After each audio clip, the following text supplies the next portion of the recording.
Abusuya sesei eye confirmed se Nyankopon ya adoma ochina memenda 30th September ye papa Ken ohene Agyapong Kumasi ShowDown walk no baso live and colored.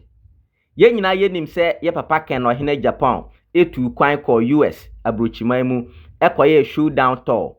But because of ochina 30th ShowDown walk baso wo Kumasi nti ye papa aba bepie mu ewo Ghana.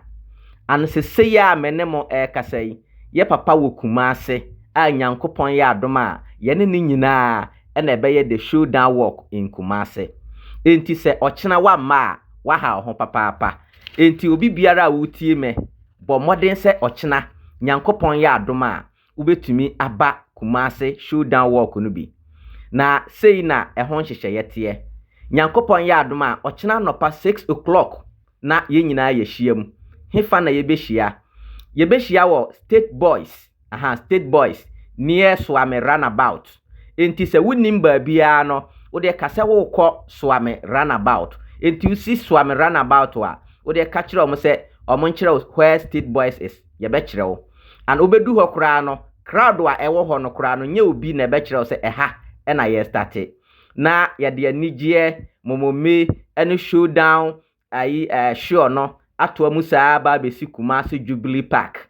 Eho na ye be mount stage honorable Ken ene mpanimfo akukudam omo be kasa kire ye ama ye hunu anisuade hunu die nti a polling station executives grassroots moto aba ema Kennedy Kwame akompreko Agyapong. Enti ochina de ShowDown no se wa ma wa ha ho eye official we are for Ken worldwide ekuo bia mo wo wiase ha na matia ma Kennedy Kwame akompreko Agyapong bia momra bi Ghana for grassroots polling station executives munyina momra na enye anika. All political parties, both MPP, NDC, yenim se Kennedy Kwame akompreko Agyapong de odo Ghana for nyina anti ochina ShowDown no de ye papa Kennedy Kwame akompreko Agyapong represent life. Inti moma ye nyina ye represent life na ye mfa nhye Kennedy na menim se November 4th no said ye ShowDown eni saa na ebeda adi ama Ghana eni wiase nyina ahunu se Kennedy Kwame akompreko Agyapong na Ghana for ye peno se omra me ye Ghana mampani. Abusuanfo na munim se yewura Vice President Dr. Alhaji Mahmoud Bawumia odon so akwa kan ShowDown no bi na momenkonkotie se ono no wo ahoden ana owo nyina so obetimi dia ma obi ShowDown ukotie wi na wankasa wa make judgment se yewura Vice President ene ohene Kennedy Kwame akompreko Agyapong hwan na owo message obetimi dia ma obi ShowDown in 2024-2025. Die kwanso ansa na yebekọ no se wunya subscribe to we are for Ken TV wo hwe ya bo modern na subscribe maye eha the official YouTube campaign platform for Honorable Kennedy Kwame akompreko Agyapong na sanso share link no nyame ya adoma ochina de besi bia na yebema mo live update ama Ghana for amantumi ama bi no nso so mahunu de ekoso wo Kumasi. The lesson from history for governments is that you cannot manage the economy with propaganda. In fact, you can engage in all the propaganda you want, but if the fundamentals are weak, the exchange rate will expose you. Oh, dollar they said yeah. Omuka say break the 8 and dollar no should break it. No, they say we're breaking 16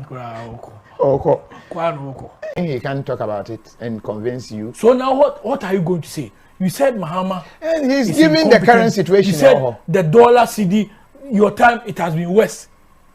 If the fundamentals are weak, the exchange rate will expose you. It is still the same under you. If it was Mahama time, the fundamentals are weak and the exchange rate was exposing him. Your time it is the same thing.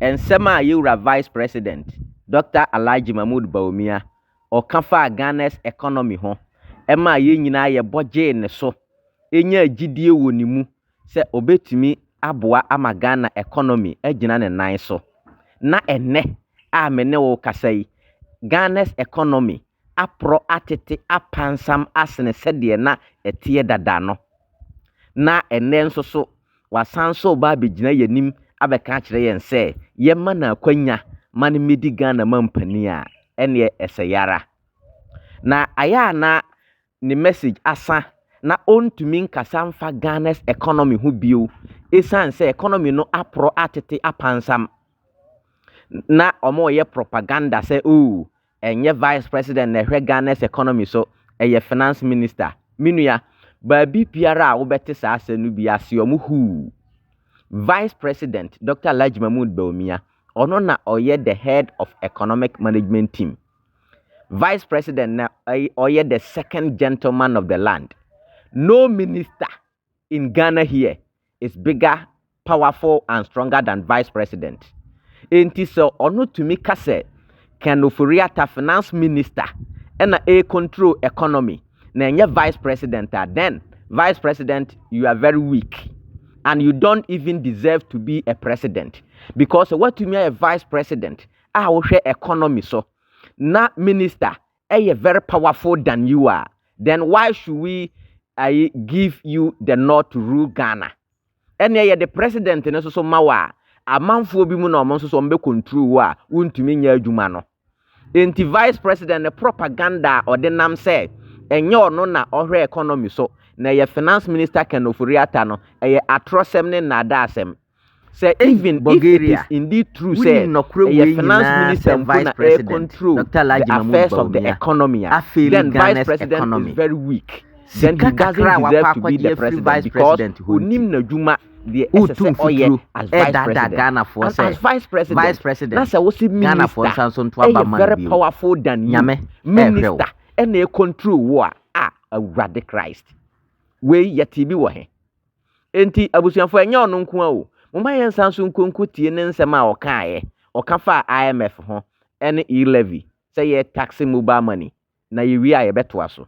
This is why we got into the IMF. You were spending too much relative to revenues, which is true. You were borrowing too much, which is true. Your external payments position has deteriorated, which is true. And so you ended up, your growth is reducing, which is true. So you ended up at the IMF. And the IMF would impose certain conditions, which is true.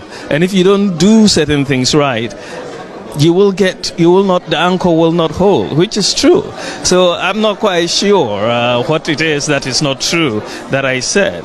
But I think, unfortunately, the supporters of this government and this government itself are very reluctant to admit the truth, even when it hits them in the face. Yeah. So then as after the yes ako IMF we. Enne dahono Vice President Dr. Alhaji Mahmood Bawumia Bulgaria the blind boy ene oye wo campaign manager osi yembisa wo say den na aba den na asi ye de Ghana's economy share won sa ene de wo ankasa wasanso de Ghana economy akwa IMF wo na wonso so Bulgaria Ghana for so yebisa wo say den ntia wunim we nyina na ene wo sanso tumfutrogu Ghana fo ani say yentu abama Vice President Dr. Alhaji Mahmood Bawumia na omeye Ghana's president. We abusianfo eya sensebe. Are we taxing mobile money because we have mobile money at Tuska? Yeah. No government revenue bill.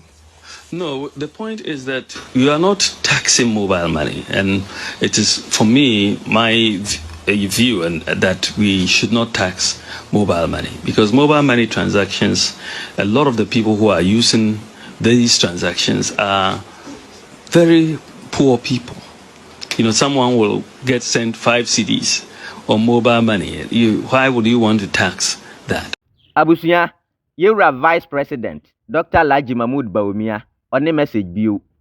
And sama you're Vice President, Emma Ghana for yenya GDA wunimu, na ye friend of economic prophets, economic messiah, economic whiskey.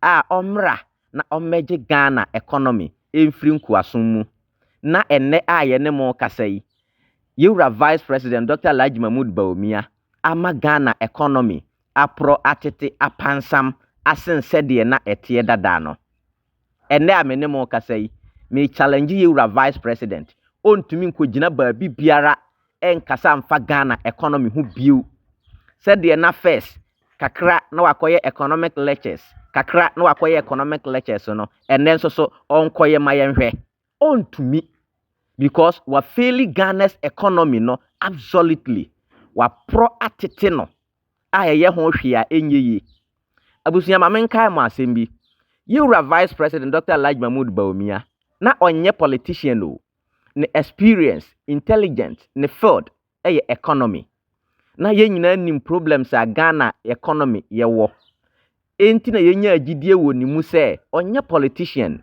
but ni nim de in economy no ebetimi aboa president no abode very resilient and conducive economic growth for the country emma yenya agidie ekoto abama na nado danko Akufo-Addo and Vice President Dr. Alhaji Mahmood Bawumia na wo baaya wabema economy no apro atetia pansam asensede na etie no mpo na enne wasanso anya kukuduro se yensanso mfa Ghana nyina emehye wonsa na economy just an aspect of the country mpo na wantumi anhweso yi na omanmu no nyina na obetumi ahweso ana abusuanfo hwe Yewura Vice President aya Ghana fo mo maye nunu ye ho ensere se mutie ensem a okan ya o se economy no untimi mfa anye propaganda ampa propaganda na oyeye no ene bibia dadi eno na okan ya no if the fundamentals are weak the exchange rate will expose you and the exchange rate I expose Yewura Vice President Dr. Alhaji Mahmood Bawumia under his watch and a Ghana exchange rate arise unprecedented ebi ensi da obi a yaso ye economic prophet economic messiah osanso ka say IMF excessive borrowing ene ma manfo ko IMF ene ade ampa ene Ghana ye debt from 122 billion to over 570 something billion what ma ya bobesiase no bia ebinsi da. He was talking about taxing mobile money. He was very clear. Say, oh, taxing mobile money. I hear for na mobile money, my end tax.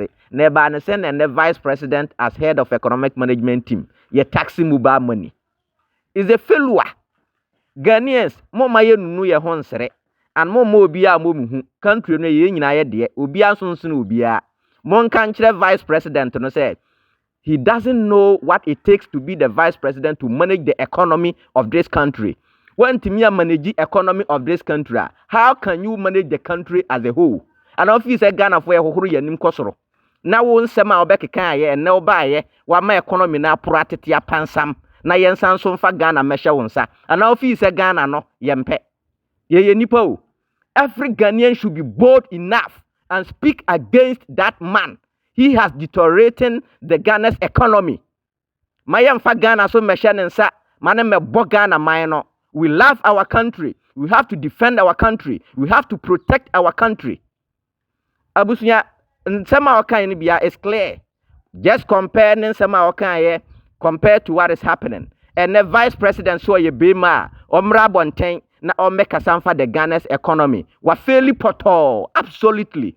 Vice President Dr. Alhaji Mahmood Bawumia wa fairly because me who say Achim blog no Achim mafia blog ni de omo ina support Bawumia.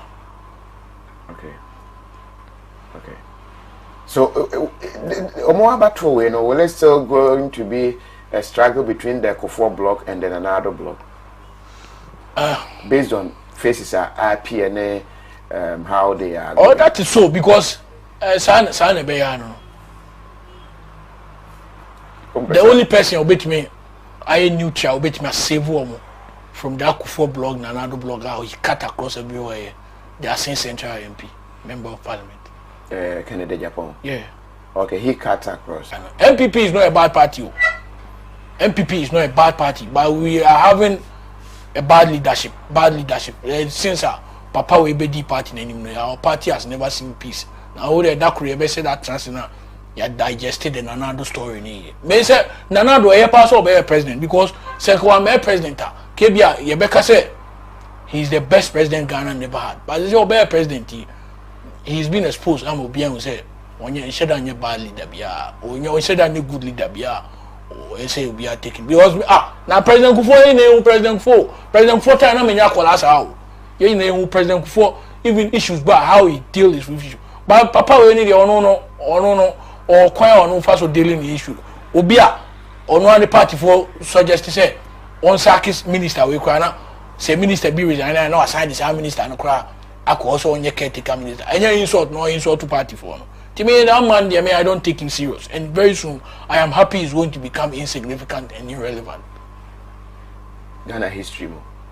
And I say as a president. Oh, as a president MPP a leader for attention in consume attention of ebeko new leader na yin time pompa say MPP yen temni ko new leader for na say leader we attention be an consume on yen insignificant me after ne me can asema me can asema because very soon by the end of this year he will become insignificant. The man Nanado me I don't know on me onye obi of dreams and Nanado a generational thinker bia you should think again. Nanado is never a generational thinker. Nanado is or selfish or he think about himself alone because or no feel say we bedding the agent obia because say a dream bonnet and on Nanado dreamer he wouldn't have given that. Nanado we out way he is the most nepotistic political leader Ghana has ever had. Me insurance man make out me kasa me come agree. So nepotism no there. Oh yeah, the most nepotistic political leader as Ghana and he will go into history as the most nepotistic president Ghana has ever had. He also our agenda to destroy our party. Nanado. Now Nanado. Say he has an agenda to destroy. Nakan only agenda to destroy our party. Nanado only agenda to destroy MPP. I didn't think Katwa MPP abanga oi. Mira Nanado na Kufuor Adanwe. Wonga bo eniwo dua, won eni wuwa de na won fere de. It wakasa keke because they think we are all fools. Comparing President Kufuor and Nanado is like comparing the dead Kwesi Amankwah-Afrifa to Kwadwo Boakye. Even Kwesi Amankwah-Afrifa in his death is still significant than Kwadwo Boakye, who is alive.